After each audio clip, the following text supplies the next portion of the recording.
नमः शिवाय। नमस्कार दोस्तों, स्वागत है आपका भजन ज्ञान चैनल में। दोस्तों, काल भैरव का महात्म्य, विश्वानर की तपस्या और शिव जी का प्रसन्न होकर उनकी पत्नी सूक्ष्मसती के गर्भ से उनके पुत्र रूप में प्रकट होने का उन्हें वरदान देना। काल भैरव का महात्म्य है ये शिव पुराण में दिया। तदंतर भगवान शंकर के भैरव अवतार का वर्णन करके नंदीश्वर ने कहा, महामुनि परमेश्वर शिव उत्तमोत्तम लीलाएं रचने वाले तथा सतपुरुषों के प्रेमी हैं। उन्होंने मार्गशीर्ष मास की कृष्ण पक्ष की अष्टमी को भैरव रूप से अवतार लिया था। इसलिए जो मनुष्य मार्गशीर्ष मास की कृष्ण अष्टमी को काल भैरव की काल भैरव के सन्निकट उपवास करके रात्र में जागरण करता है, वह समस्त पापों से मुक्त हो जाता है। जो मनुष्य अन्यत्र भी भक्ति पूर्वक जागरण सहित इस व्रत का अनुष्ठान करेगा, वह भी महापापों से मुक्त होकर सदी गति को प्राप्त हो जाएगा। प्राणियों के लाखों जन्मों के किए हुए जो पाप हैं, वे सब के सब काल भैरव के दर्शन से निर्मल हो जाते हैं। जो मूर्ख काल भैरव के भक्तों का अनिष्ट करता है, वह इस जन्म में दुख भोग कर पुनः दुर्गति को प्राप्त होता है। जो लोग विश्वनाथ के तो भक्त हैं, परंतु काल भैरव की भक्ति नहीं करते, उन्हें महान दुख की प्राप्ति होती है। काशी में तो इसका विशेष प्रभाव पड़ता है।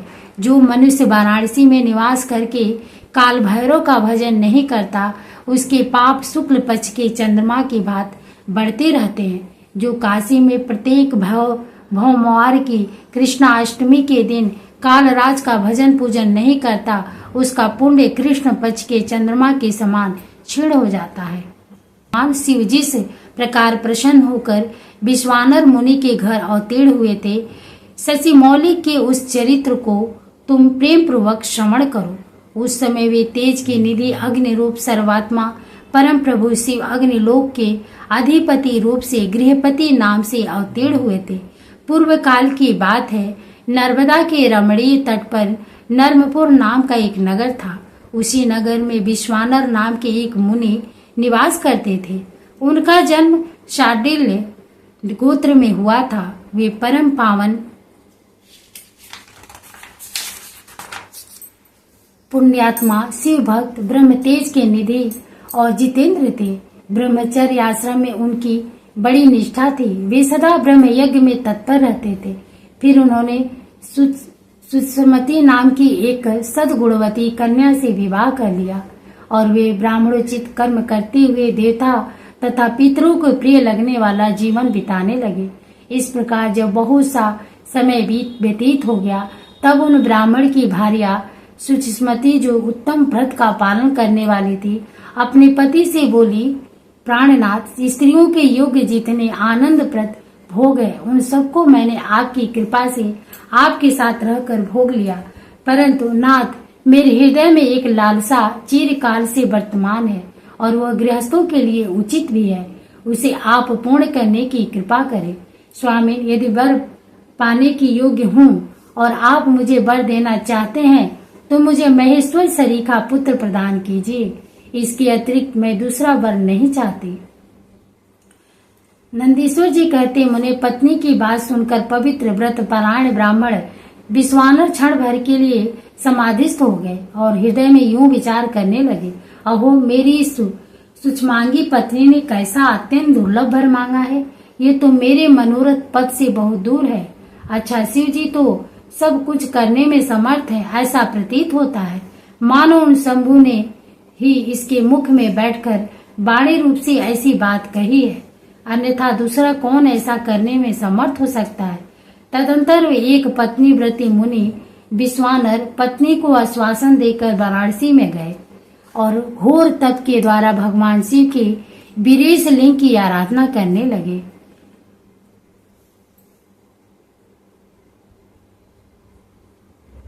इस प्रकार उन्होंने एक वर्ष पर्यंत भक्ति पूर्वक उत्तम वीरेश लिंग की त्रिकाल अर्चना करते हुए अद्भुत तप किया।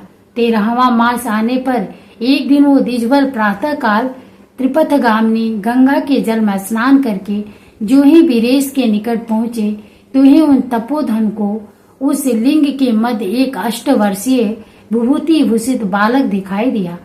उस नग्न शिशु के नेत्र कानों तक फैले हुए थे, ओठों पर गहरी लालिमा छाई हुई थी, मस्तक पर पीले रंग की सुंदर जटा सुशोभित थी और मुख पर हंसी खेल रही थी। वह सहसवोचित अलंकार और चिताभस्म धारण किए हुए था तथा अपनी लीला से हंसता हुआ श्रुति सूक्तों का पाठ कर रहा था। उस बालकों को देखकर विश्वानर मुनि कृतार्थ हो गए। उस बालक को देखकर विश्वानर मुनि कृतार्थ हो गए और आनंद के कारण उनका शरीर रोमांचित हो गया था तथा बारंबार नमस्कार है यो उनका हृदय गभार फूट पड़ा। फिर वो अभिलाषा पूर्ण करने वाले 8 पदों द्वारा बालक रूपधारी परमानंद स्वरूप शंभु का स्तवन करते हुए बोले। विश्वानर के ने कहा, भगवान आप ही एकमात्र अद्वितीय ब्रह्म है। यह सारा जगत आपका ही स्वरूप है। यहाँ अनेक कुछ भी नहीं है। यह बिल्कुल सत्य है कि एकमात्र रुद्र के अतिरिक्त दूसरी किसी की सत्ता नहीं है। इसलिए मैं आप महेश की शरण ग्रहण करता हूँ। शंभो आप ही सबके कर्ता हर्ता हैं तथा जैसे आत्मधर्म एक होते हुए भी अनेक रूप से दिखता है, उसी प्रकार आप भी एक रूप होकर नाना रूपों में व्याप्त हैं।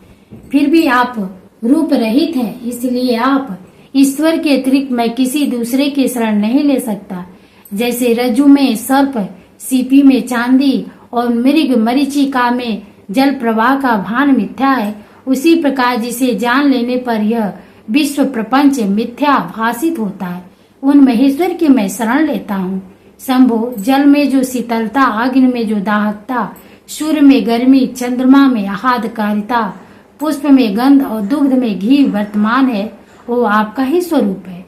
अतः मैं आपके शरण हूँ। आप कान रहित होकर शब्द सुनते हैं, नासिका विहीन होकर सूंघते हैं, पैर न होने पर भी दूर तक चले जाते हैं, नेत्रहीन होकर सब कुछ देखते हैं और जिह्वा रहित होकर भी समस्त रसों के ज्ञाता हैं। भला आपको सम्यक रूप से कौन जान सकता है? इसलिए मैं आपकी शरण में जाता हूँ। इस आपके रहस्य को न तो साक्षात वेद ही जानता है, न विष्णु, न अखिल विश्व के विधाता ब्रह्म, न योगींद्र और न इंद्र आदि प्रधान देवताओं के ही इसका पता है, परंतु आपका भक्त उसे जान लेता है। अतः मैं आपकी शरण ग्रहण करता हूँ। इस न तो आपका कोई गोत्र है, न जन्म है, न नाम है, न रूप है, न शील है, न देश है। ऐसा होने पर भी आप त्रिलोकी के अधीश्वर तथा संपूर्ण कामनाओं को पूर्ण करने वाले हैं। इसलिए मैं आपका भजन करता हूँ। स्मरारे आप सर्व स्वरूप हैं। यह सारा विश्व प्रपंच आपसे ही प्रकट हुआ है। आप गौरी के प्राणनाथ, दिगंबर और परम शांत है। बाल हुआ और वृद्ध रूप में आप ही वर्तमान है। ऐसी कौन सी वस्तु है जिसमें आप व्याप्त न हो? अतः मैं आपके चरणों में नतमस्तक हूँ। नंदीश्वर कहते मुने यूं स्तुति करके विप्रवर विश्वानर हाथ जोड़कर भूमि पर गिरना ही चाहते थे, तब तक संपूर्ण वृद्धों के भी वृद्ध बाल रूपधारी शिव परम हर्षित होकर उन भूदेव से बोले। बाल रूपी शिव ने कहा, मुनि श्रेष्ठ विश्वानर, तुमने आज मुझे संतुष्ट कर दिया। हे भूदेव, मेरा मन परम प्रसन्न हो गया, अतः अब तुम उत्तम वर मांग लो। यह सुनकर मुनि श्रेष्ठ विश्वानर कृतकृत हो गए और उनका मन हर्षमग्न हो गया। तब वे उठकर बाल रूपधारी शंकर जी से बोले।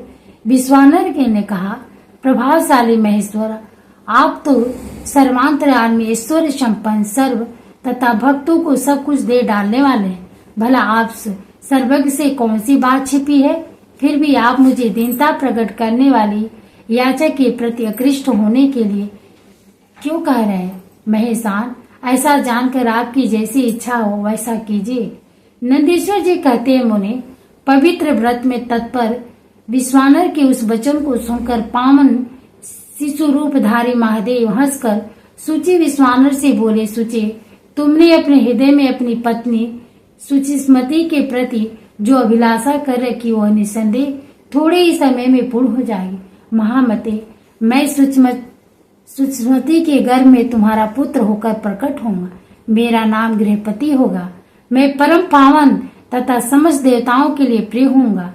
जो मनुष्य 1 वर्ष तक शिव जी के संग निकट तुम्हारे द्वारा कथित इस पुण्य में लाशात्मक स्तोत्र का तीनों काल पाठ करेगा उसकी सारी अभिलाषाएं यह पूर्ण कर देगा। इस स्तोत्र का पाठ पुत्र, पौत्र और धन का प्रदाता, सर्वथा शांति कारक, सारी विपत्तियों का विनाशक, स्वर्ग और मोक्ष रूप संपत्ति का कर्ता तथा समस्त कामनाओं को पूर्ण करने वाला है। निसंदेह यह अकेला ही समस्त स्तोत्रों के समान है। नंदीश्वर जी कहते, मुने इतना कहकर बाल रूपधारी शंभु जो सत्पुरुषों की गति अंतर्ध्यान हुए, तब विप्र और विश्वानर भी प्रसन्न मन से अपने घर को लौट गए। दोस्तों, इसकी कथा, आगे की कथा दूसरे महात्म्य में ये अग्निश्वर लिंग और अग्नि के महात्म्य में आपको मिलेगा। आप जरूर सुनिएगा इस कथा को पूरा। इनके जन्म की कथा होगी अब आगे।